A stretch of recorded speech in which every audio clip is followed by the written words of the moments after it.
Hai, Assalamualaikum warahmatullahi wabarakatuh. Selamat pagi, Waalaikumsalam. Waalaikumsalam teman-teman warahmatullahi semuanya. Di sini wabarakatuh. saya akan menerangkan tentang Godigi. Yang tema pada Godigi kali ini adalah cyber security. Dengan keynote speech-nya Pak Rianto selaku Dirbis PTPN 3 dengan narasumber Arindra Saktiawan dan moderator Francisca Dwi Listiorini. Jadi yang pertama yaitu tentang ancaman umum cyber di tahun 2025. Yang pertama ada di phishing, terus serangan botnet, ransomware, and zero day exploits. Dan di sini ada 660 juta terrecord dan 1 terabyte data bocor di eh, semester 1 2024. Selanjutnya, mengapa keamanan cyber penting untuk end user? Yang pertama, karena setiap 39 detik terjadi pelanggaran keamanan cyber, terus 30.000 website diretas setiap hari, dan kerugian global akibat kejahatan cyber mencapai 10,5 triliun US dollar pada 2025. Nah, peran kita sebagai keamanan cyber adalah pengguna adalah garis pertahanan pertama, kesadaran adalah kunci keamanan, dan praktik keamanan yang konsisten. Yang pertama adalah komponen keamanan IT, yaitu People, Process, and Technology.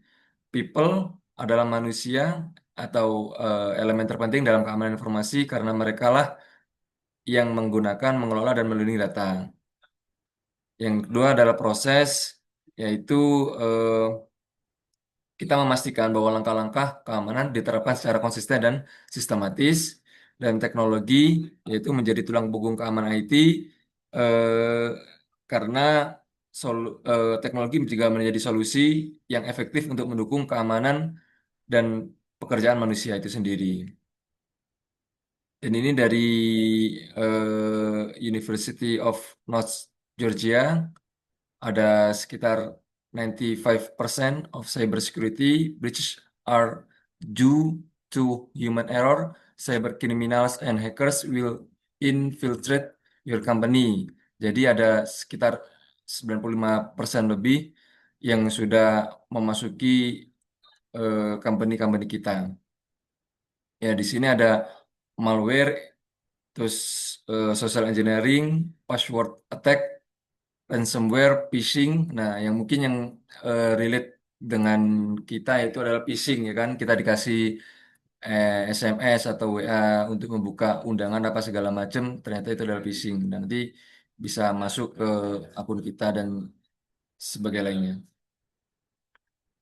Yang selanjutnya adalah karakteristik social engineering, yaitu authority, commitment, and consistency, similarity, reciprocation, scarcity, and social validation.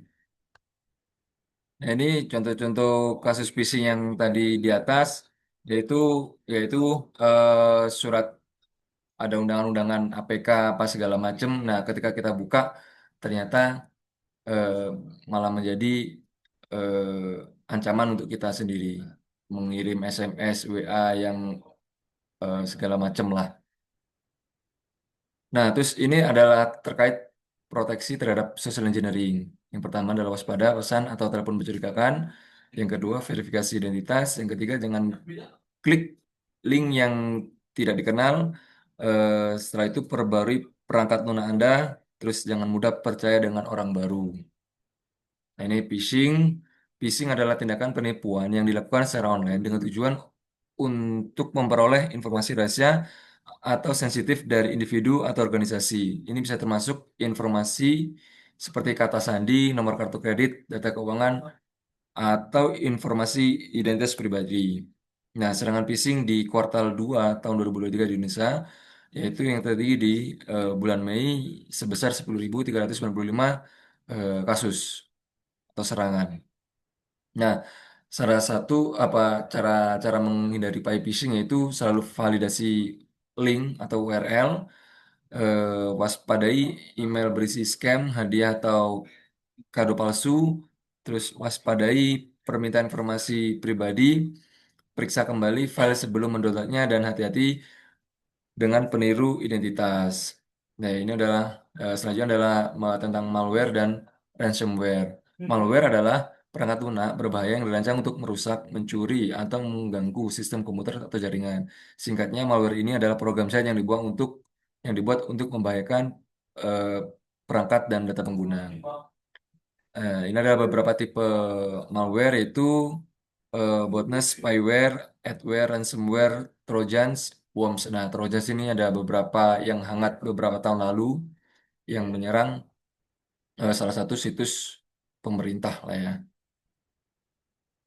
Nah, ini ciri-ciri laptop atau komputer terkena malware. Yang pertama adalah kinerjanya melambat, terus sering terdapat pop-up yang mencurigakan, terus file rusak atau hilang, aktivitas aneh, laptop tiba-tiba mati. Nah, ini yang sering mungkin terjadi sama kita adalah file rusak atau hilang ketika ditanya sama pimpinan ya kan, loh tiba-tiba filenya apa nggak ada, ya kan?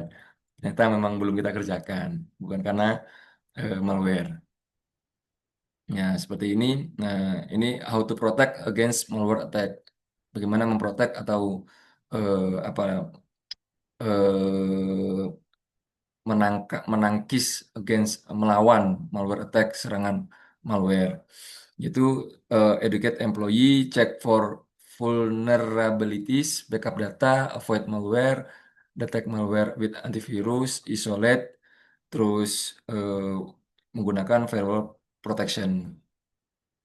Nah, ini ada selanjutnya adalah di password and MITM attack, brute force, spray, dictionary, offline cracking, rainbow table. Ini adalah tab password attack. Ini keamanan password. Nah, ini bisa kita aplikasikan nanti gunakan eh, password panjang minimal 12 karakter, kombinasikan huruf besar kecil angka simbol, eh, gunakan password unik untuk setiap akun, gunakan password manager untuk mengubah password manager, dan jangan pernah dengan password eh, berbagi password dengan orang lain. Nah, ini praktik browsing dan email yang aman. Pastikan menggunakan HTTPS, terus gunakan ekstensi adblock atau anti phishing, terus browser dan plugin, terus gunakan VPN saat terhubung ke WiFi publik. Di sini adalah DOS, denial of service. Eh, Definisinya dulu serangan yang membanjiri sistem atau jaringan dengan lalu lintas berlebihan sehingga layanan menjadi tidak tersedia bagi pengguna yang sah. Ada metodenya yaitu volumetric attack, application layer attack, protocol attack, and multi-factor attack. Nah, selanjutnya adalah insider threat. Nah, ancaman.